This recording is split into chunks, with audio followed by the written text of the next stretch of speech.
Yo, what is going on, everyone? My name is Nick, or the Notorious Fantasy, and in today's video, we're going to be going over my must-avoid players for the 2022 fantasy football season. Inside of today's video, I'll be going in-depth into 3 different players who I believe are all must-avoid players based upon where they're going right now at their current average draft position. But before we could get into things, I would like to ask that if you guys are new to the channel and you do end up enjoying today's video, that you please make sure to hit that subscribe button down below. And while you're down there, whether you are new to the channel or not, please make sure that you do leave a like on today's video. It would help us out a ton. And if you would like to follow me on Twitter, please do so at Notorious FNTSY. So without further ado, let's take a deep dive into my must-avoid players for the 2022 fantasy football season, as well as for your best ball draft. So in today's video, we are going to be talking heavily about the ADP of each player, the average draft position, because where a player is being drafted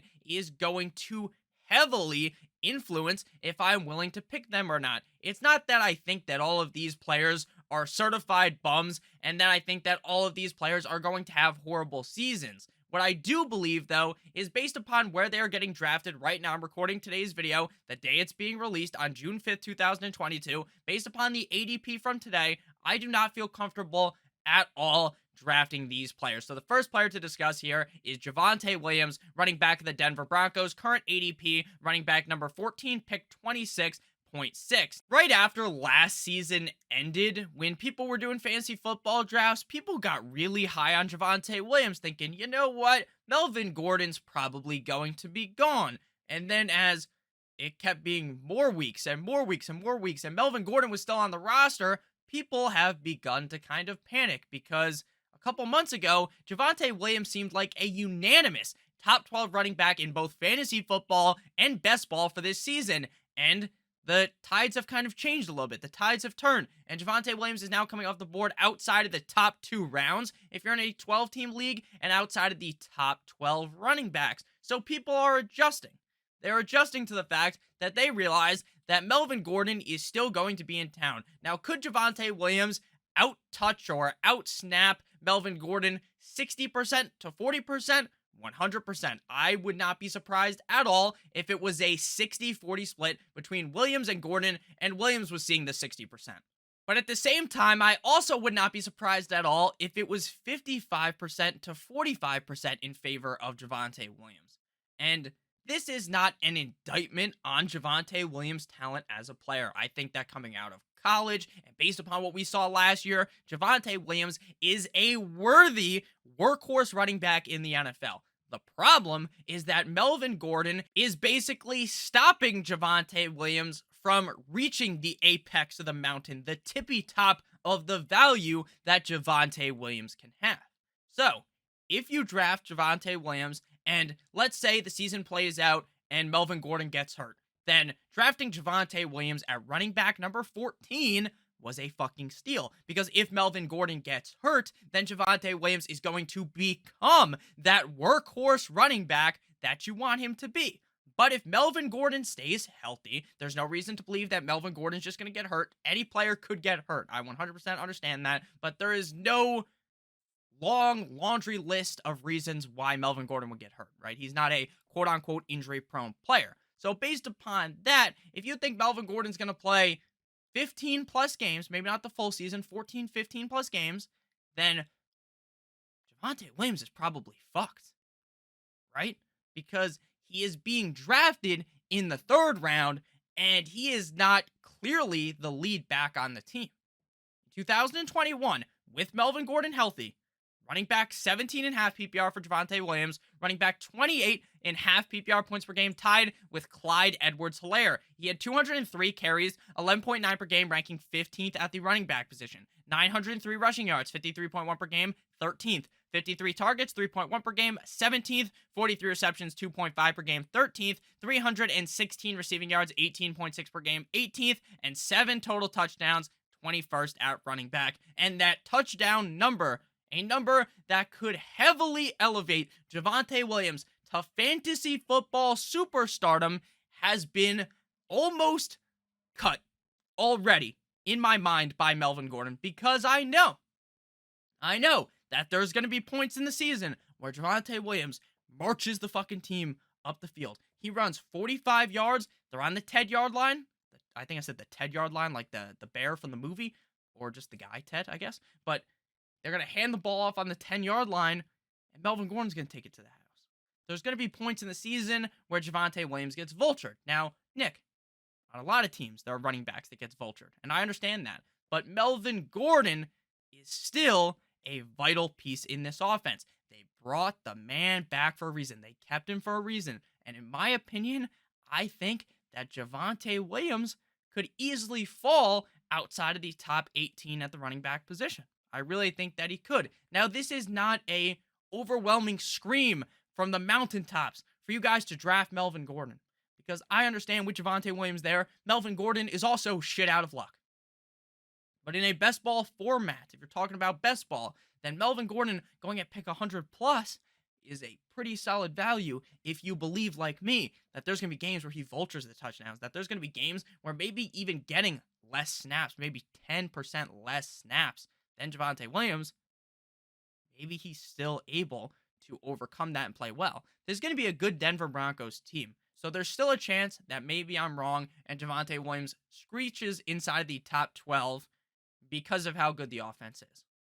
But you have to be thinking that when you're drafting a running back so close to the top 12 that you believe they can finish inside the top 12, you believe that it is very likely that people are underappreciating the player and that you are right about the player and they're guaranteed to finish inside the top 12. For me, that's not how I look at Javonte Williams, so I'm slapping the must-avoid tag right now on Javonte Williams. Before we move on into my next must-avoid player of today's video, I would like to give you guys a quick word from our friends and our sponsor. You guessed it, they've been on the screen the whole goddamn video. Underdog Fantasy. Underdog Fantasy is the best place to play fantasy football this summer. The Best Ball Mania 3 tournament has $10 million in total prize money. You just draft your team, and that's it. The most fun in fantasy football for me, drafting the team. There's no waivers, no trades. You don't even have to put the correct players in every single week. The computer automatically puts the best players in your lineup for you, the highest scores. You don't even have to do anything. You just draft it, and you forget it. And if you're playing Best Ball Mania 3, you could win $2 million if you come in first. Now, that tournament is $25 entry fee. So if you're not, trying to spend $25 every single draft, you can do the $5 puppy tournament, which also has a solid prize pool coming with it. And I like the puppy draft. I've done a bunch of puppy drafts, and here on the Best Ball channel, we're going to be doing drafts every single Monday. And last year's Best Ball Mania champion drafted in June, so there's no need to wait. You can join on Underdog Fantasy right now. Underdog doubles your first deposit up to $100 when you use promo code Awesemo. That's good for 4 entries into Best Ball Mania or 20 entries for free into the puppy tournament. Head on over to underdogfantasy.com or in the App Store, or just click on the link in the video description down below to sign up. Again, promo code Awesemo today. Back on into things, the next player to discuss for today's video is going to be DK Metcalf, wide receiver of the Seattle Seahawks. Underdog ADP right now off the board, wide receiver number 21, pick 44.5. In 2021, DK Metcalf played in 17 games with Russell Wilson and Geno Smith. Now, he goes from Russell Wilson to a potential whole season of Geno Smith and Drew Lock. I think that even if Drew Lock wins the job, there's going to be games where you see Geno Smith, and vice versa. If Geno Smith wins the job, there's going to be games where you see Mr. Horsecock Drew Lock. So, DK Metcalf goes from not necessarily, I'm not a humongous Russell Wilson fan, so I'm not going to say he's one of the top 5 quarterbacks in the NFL, but realistically, a top 10 quarterback in the NFL when healthy, to Drew Lock and Geno Smith, who probably shouldn't even fucking be starters at the NFL level. So you're going from this great player to a schlub. And I understand, but Nick, DK Metcalf is so good, right? DK Metcalf, wide receiver, 12.5 PPR last year, 19.5 PPR points per game, tied with Hunter Renfrow. Nick, he had 129 targets last year, 7.6 per game, 4 14th at wide receiver. He had 75 receptions, 4.4 per game, 25th. He had 967 receiving yards, 56.9 per game, 25th. And he had 12 total touchdowns, 5th at wide receiver. Now, the biggest reason as to why he finished inside the top 12 in half PPR last season was because of the touchdowns. He fell outside of the top 12 in every other category. So he was 14th at targets, 25th at receptions, 25th in receiving yards, but he was top 5 in touchdowns. So the reason why his numbers were carried were because of the total touchdown number. In 2022, if you believe like me, the Seattle Seahawks are going to be complete and utter dog shit. The amount of touchdowns they're going to score is lower. Now I understand it doesn't take a rocket scientist to throw the football to DK Metcalf. That big man will be able to catch anything. I agree with that. But if the games aren't going well, like Drew Lock might just be that bad, or Geno Smith, to where DK Metcalf really falls off the edge of the earth. And the only positive I can think about DK Metcalf, besides how good he is that since they're going to be down, they're going to have to be throwing the ball a lot. But Pete Carroll's philosophy of chewing bubblegum on the sideline and fucking running the ball a million times, even if they're down, I think they're going to be running the ball. And this scares me about DK Metcalf. I am very nervous to draft DK Metcalf because this quarterback play is going to be really bad. Really bad. Now, the price has adjusted to the fact that it's going to be Drew Lock, that it could be Geno Smith. And that's why he's coming off the board at wide receiver 21. But I don't even feel 100% confident saying he's going to finish inside of the top 24. And where he's going, with so many other wide receivers around him, there's just no reason to draft DK Metcalf, in my opinion. Unless, of course, you're going for the crazy in best ball, right? You're going for the, you know what? This is going to be a really low-owned stack. I'm going to get DK. I'm going to get Tyler Lockett. I'm going to get Kenneth Walker. I'm going to get all these players that are going to be very under-owned together and create this crazy stack that maybe Drew Lock or maybe Geno Smith is good, right? You can do that. But when you're in a draft and you're seeing guys going around DK Metcalf like Cortland Sutton, like Terry McLaurin, like Amari Cooper, like Allen Robinson, like Chris Godwin, I would much rather just take the upside shot on those guys in a majority of drafts than draft DK Metcalf. Now, this video is on the Best Ball channel, so it is important to understand that you don't want to just fully fucking fade any player, in my opinion, in Best Ball, if you are doing 100 plus drafts. If you're doing, say, 10 drafts, then maybe you could just fully fade DK Metcalf, but you want to make sure that even if you think a guy's going to be bad, that you at least get some ownership of him, because if you are wrong, there's a chance of, you could be wrong, I could be wrong, DK Metcalf could take a dump on the rest of the league, and if that's the case, then at least you drafted DK Metcalf a couple of times, because if he finishes the number 1 receiver, you're probably going to need him, right? Now, I don't think he's going to finish as the number 1 receiver, but if you're drafting in a bunch of leagues, the must-avoid player tag, even in regular fantasy football, if you're playing in 15, 20 leagues, which some people do, I wouldn't fully fade DK Metcalf. I don't think you should be fully fading any player, but if you're playing 2, 3 leagues, you're drafting 5, 6, 8 underdog teams, then I would just stay clear away from DK Metcalf. Let me know down below in the comment section what you guys have thought thus far. Are you guys with me? Like, maybe Javonte Williams is going slightly still too high, and DK Metcalf, even at the lowered price, because the quarterback play, maybe we are still too high on DK Metcalf. Let me know down below in the comment section, because you guys might completely disagree, and that's fine as well. You know, I'm not here to just say something and expect everyone to fucking agree, right? Because that's never going to happen. So my final must-avoid player of today's video is rookie running back of the New York Jumbo Jets, Breece Hall. Underdog ADP running back number 18 off the board, pick 48.7 in college at the Iowa State. He had back-to-back Michael Jordan 96-97, 1,400 rushing yard seasons with over 20 touchdowns. Last year in 2021, he played in 12 games with 253 rushes for 1,472 rushing yards. He had 36 receptions for 302 receiving yards and 23 total touchdowns. Now, my gripe with Breece Hall is not the talent, just like with all these players. It all lies with the situation like the guy from the Jersey Shore. Because the Jets still have Michael Carter. But Nick, they invested all this into Breece Hall. I don't think that Michael Carter is going to go away. I really think that Breece Hall's receiving upside has been hit with the 619 Rey Mysterio by Michael Carter. I don't think Breece Hall is going to be a 60-plus reception running back in the NFL in 2022. Now, in 2023, could he be?